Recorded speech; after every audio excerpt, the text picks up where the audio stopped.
माला फेरू न हरि भजू, मुख से कहूँ न राम। माला फेरू न हरि भजू, मुख से कहूँ न राम। मेरा हरि मुझे भजे, मैं पाऊं विश्राम।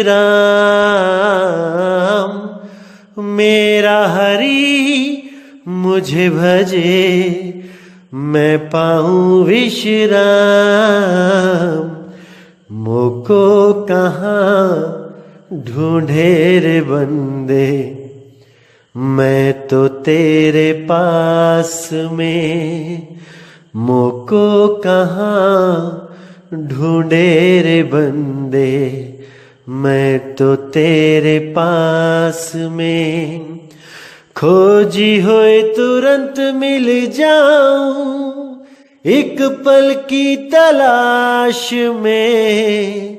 खोजी हो तुरंत मिल जाऊं, एक पल की तलाश में। मोको कहाँ ढूंढे रे बंदे, मैं तो तेरे पास में। मोको कहाँ ढूंढे रे बंदे, मैं तो तेरे पास में।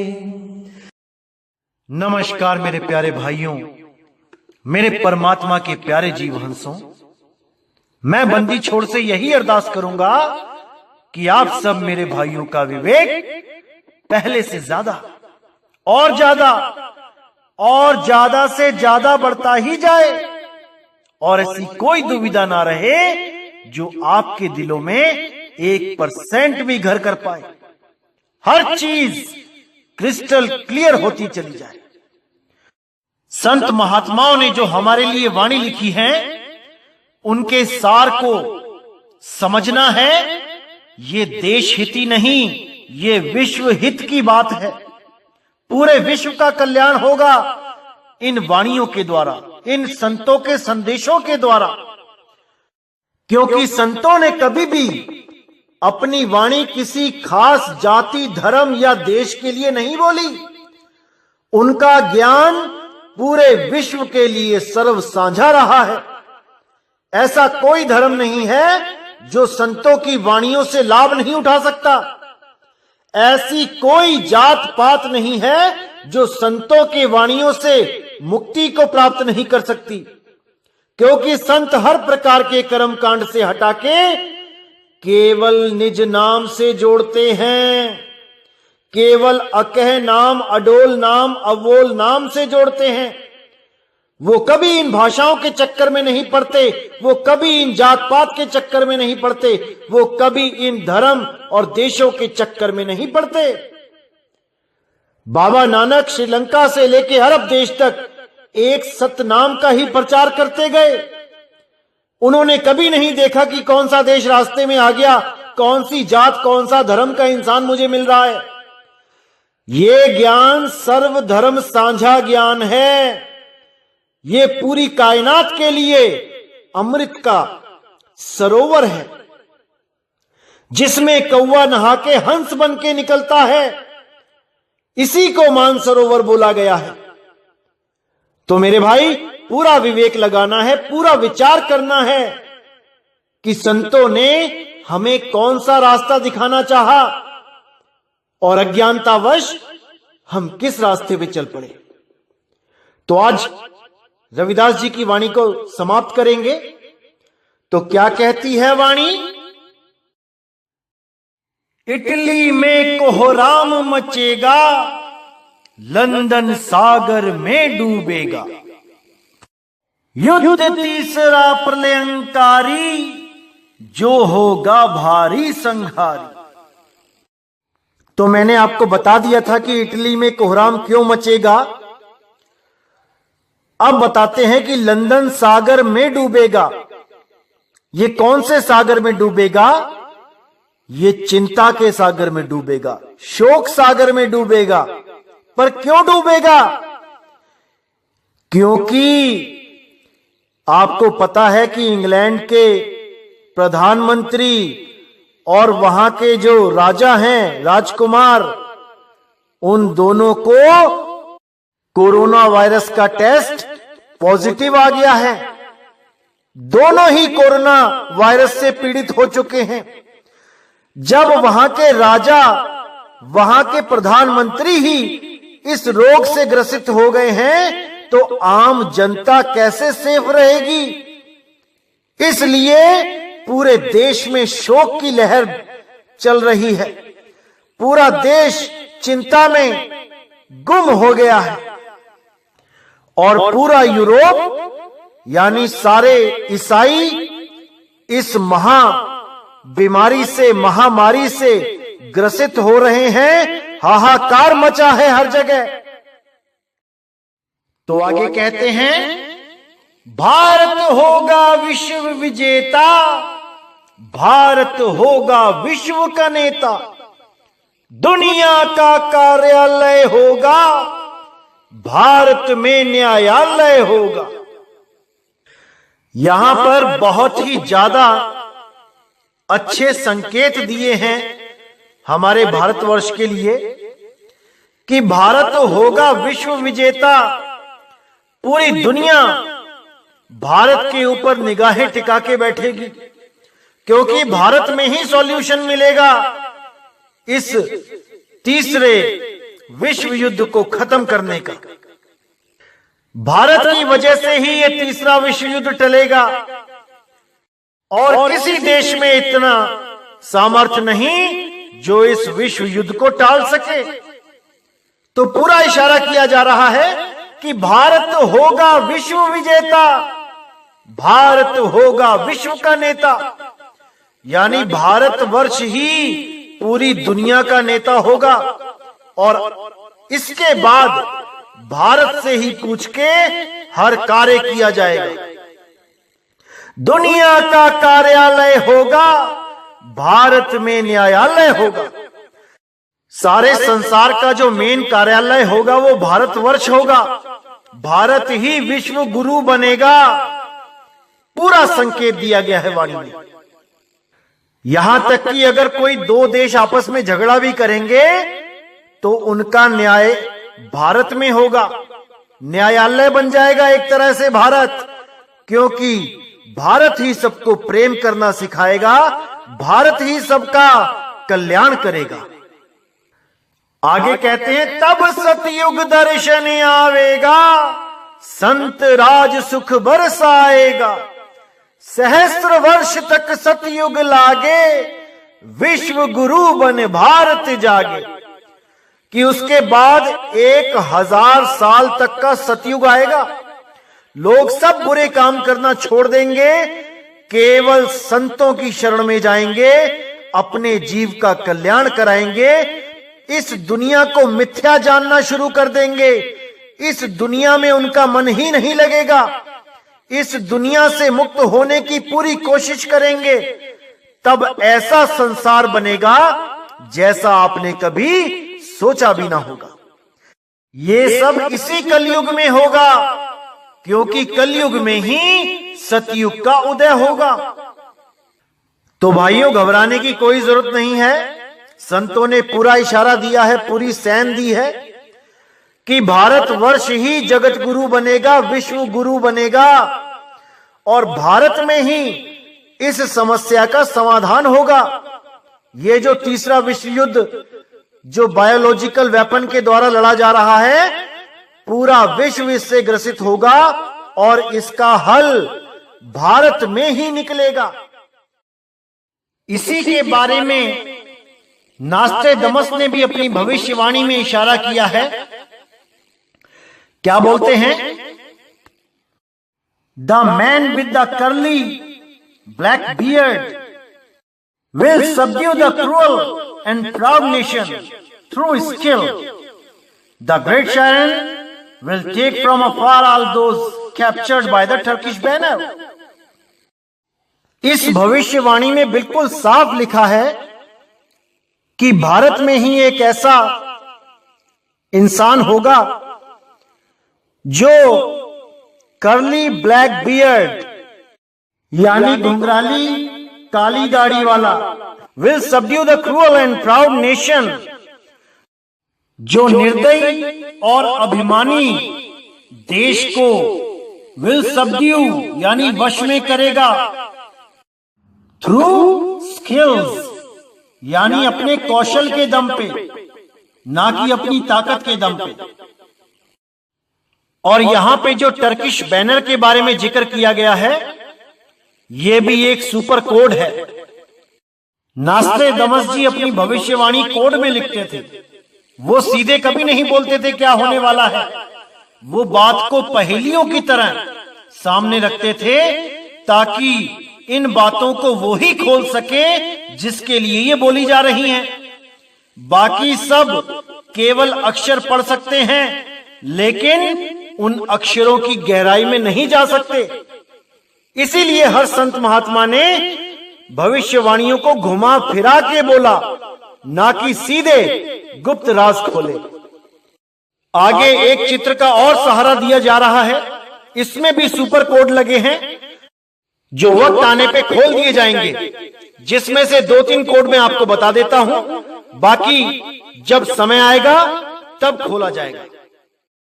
तो यहां पे जो नास्ट्रेदामस जी ने अपने भविष्यवाणियों की पुस्तक में जो चित्र दिया है, उसमें बहुत से कोड लगे हैं, लेकिन जो इंपॉर्टेंट कोड है वो मैं बता देता हूं आपको।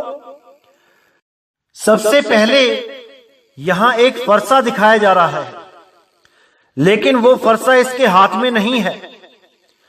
फरसे से संबोधित किया गया है कि ये वही अद्भुत सेनानी है जिसके बारे में रविदास जी महाराज ने बोला था कि ज्ञानी और विज्ञानी होगा वो अद्भुत सेनानी होगा, यानी वो क्षत्रिय होगा, लेकिन उसके हाथ में फरसा नहीं होगा, यानी कि वो क्षत्रिय होता हुआ भी हथियारों से परहेज करेगा। वो हथियारों को हाथ में नहीं लेगा, जीव हत्या नहीं करेगा। दूसरा कोड यहां पे सूर्य बना हुआ है। सूर्य जो प्रतीक होता है प्रकाश का, यानी सारे जगत में अंधकार को दूर करने वाला एक सूर्य ही होता है। क्योंकि वो ज्ञानी और विज्ञानी दोनों होगा, इसलिए वो ज्ञान के द्वारा सारे संसार में प्रकाश कर देगा, जिसके लिए कबीर साहब ने भी बताया था कि 12वें पंथ प्रकट होए उजियारा, 13वें पंथ मिटे सकल अंधियारा। यानी 12वें पंथ में उजियारा प्रकट होगा। जैसे अंधेरे में कोई मशाल जला लेता है तो उजियारा हो जाता है, लेकिन उतना नहीं हो पाता कि जिससे पूरा संसार लाभ प्राप्त कर सके।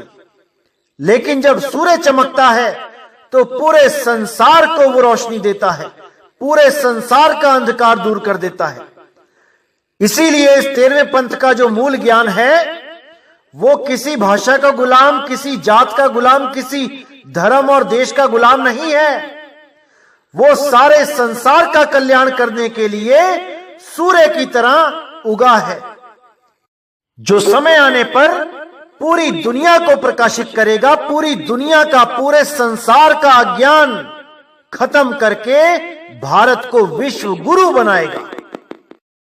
कोड नंबर 3 में जो आपको ये दिखाई दे रहा है, ये असल में भारत के नक्शे की तरफ इशारा किया गया है कि वो उस देश में पैदा होगा जिस देश का नक्शा ऐसे डिजाइन का होगा। चौथे कोड में एक आदमी और एक बच्चा दिखाई दे रहा है, जो लहरों के बीच से उस बच्चे को निकाल के लेके जा रहा है। यानी कि वो शब्द की शक्ति से बहुत से पुत्र बनाएगा और भवसागर की भयंकर लहरों से निकाल के उनको मुक्ति की तरफ लेके जाएगा। अब 5वां कोड और 6ठा कोड बहुत गुप्त है, इसको मैं अभी नहीं खोलूंगा। जो 7वां कोड है, जो आप मुर्गा देख रहे हो, ये मुर्गा कोड है बांगे इलाही का।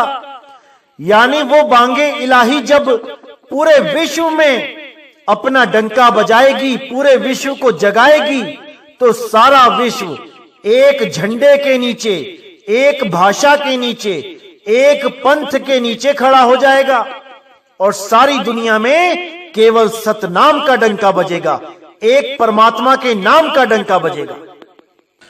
सब जात पात, भाषाएं, धर्म सब खत्म हो जाएंगे और केवल एक नाम चलेगा और वो नाम होगा सतनाम। उसी सतनाम को अलग अलग भाषाओं में कोई ट्रू नेम कहता है, कोई लोगोस कहता है, कोई टाओ कहता है, अन्य अन्य भाषाओं में इसको अलग अलग तरीके से जाना जाता है, लेकिन ये शक्ति एक ही है जो सारे ब्रह्मांड को चला रही है। तो सारे भेदभाव खत्म करके हर आदमी उस शक्ति से जुड़ने के लिए ललायत हो जाएगा, उस शक्ति से जुड़ने के लिए तन मन धन से लग जाएगा और तब सारे संसार में सतयुग जैसा माहौल हो जाएगा। कोई किसी से झगड़ा नहीं करेगा, कोई किसी से नहीं लड़ेगा, सबके सब अपनी भक्ति करेंगे, अपने परमात्मा को प्राप्त करने की कोशिश करेंगे। अब जो 8वां कोड लगा है ये बहुत ज्यादा गुप्त कोड है। ये जो डंडा पकड़ रखा है हाथ में, असल में ये डंडा ही तीसरे विश्व युद्ध को खत्म करने के लिए काम में आएगा। इस डंडे के बिना ये तीसरा विश्व युद्ध खत्म नहीं हो पाएगा। यही डंडा सबसे इंपॉर्टेंट है, लेकिन ये डंडा क्या है ये कोई नहीं जानता। ये तब बताया जाएगा जब इस डंडे की जरूरत पड़ेगी। इसी के बारे में एक चित्र और दिखाया उन्होंने, जहां पर एक आदमी उंगली का इशारा करते हुए, यानी एक की तरफ इशारा करते हुए, हाथ में पूरे विश्व का जो ग्लोब होता है उसको पकड़ के वो आगे से आगे बढ़ता हुआ पूरे वर्ल्ड में, पूरी दुनिया में प्रचार कर रहा है। तो ये संकेत होते हैं जो सही समय आने पर खोले जाते हैं। अब सही समय आ गया है मेरे भाइयों, हर चीज खोल दी जाएगी। 2020 में सारे राज खुल जाएंगे। आप धीरे धीरे इन चीजों को समझना शुरू कर दें। तो मेरे भाइयों, बहुत सी ऐसी चीजें हैं जो गुप्त करके रखी गई थी ताकि सही समय आने पर हर चीज को खोल दिया जाए। अब 2020 में ऐसे ऐसे राज खुलेंगे कि आप सोच भी नहीं सकते कि क्या क्या लिख के चले गए हैं हमारे संत हमारे ग्रंथों में। लेकिन भेदी गुरु ना होने के कारण उन वाणियों को कोई खोल नहीं सका। लेकिन अब परमात्मा की ऐसी दया हुई है कि 2020 में हर वाणी खोल दी जाएगी, सारे रास्ते साफ कर दिए जाएंगे, हर चीज समझा दी जाएगी। बस आप पूरे विवेक के साथ ये सत्संग सुनते रहें और अपना और अपने चाहने वालों का कल्याण करते रहें। इसी के साथ मैं ये सत्संग समाप्त करता हूं और अगला सत्संग बहुत जल्दी आएगा। 1 अप्रैल को आएगा, जिसमें 12वें पंथ का जितना भी पाखंड और झूठ है वो सारा खोल दिया जाएगा और सत्य को उजागर कर दिया जाएगा। अब ये आपके हाथ में फैसला होगा मेरे भाइयों कि आपने उस सच्चाई को देखने के बाद सत्य का साथ देना है कि झूठ के साथ लगे रहना है। अब ये आपने देखना होगा। तो मेरे भाइयों, इंतजार करिए 1 अप्रैल का। ये 1 अप्रैल का दिन क्यों चुना गया? क्योंकि 1 अप्रैल को मूर्ख दिवस मनाया जाता है और 12वें पंथ ने जितना बड़ा मूर्ख लोगों को बनाया, पूरे इतिहास में शायद ही किसी और पंथ ने बनाया होगा। तो 1 अप्रैल को सारे भेद खोल दिए जाएंगे मेरे भाइयों। आपने पूरा विवेक लगा के, पूरा विचार करके सत्य और असत्य का निर्णय करना है और सत्य का साथ देना है। तो इसी के साथ मेरे भाइयों, मुझे विदा करें। जय गुरु बंदी छोड़ बैराग साहिब, जय गुरु बंदी छोड़ साधु शरण साहिब, जय गुरु बंदी छोड़ बाबा नानक साहिब बाबा, गुरु अंगद देव साहिब बाबा, रविदास जी महाराज बाबा, धर्मदास जी महाराज बाबा, पलटू जी, भीखा जी, मेरे सभी संत। जय जय सतगुरु बंदी छोड़ सतगुरु सत्य कबीर साहिब की सदा ही जय हो, सदा ही जय हो मेरे मालिक की साहिब बंदगी सतनाम।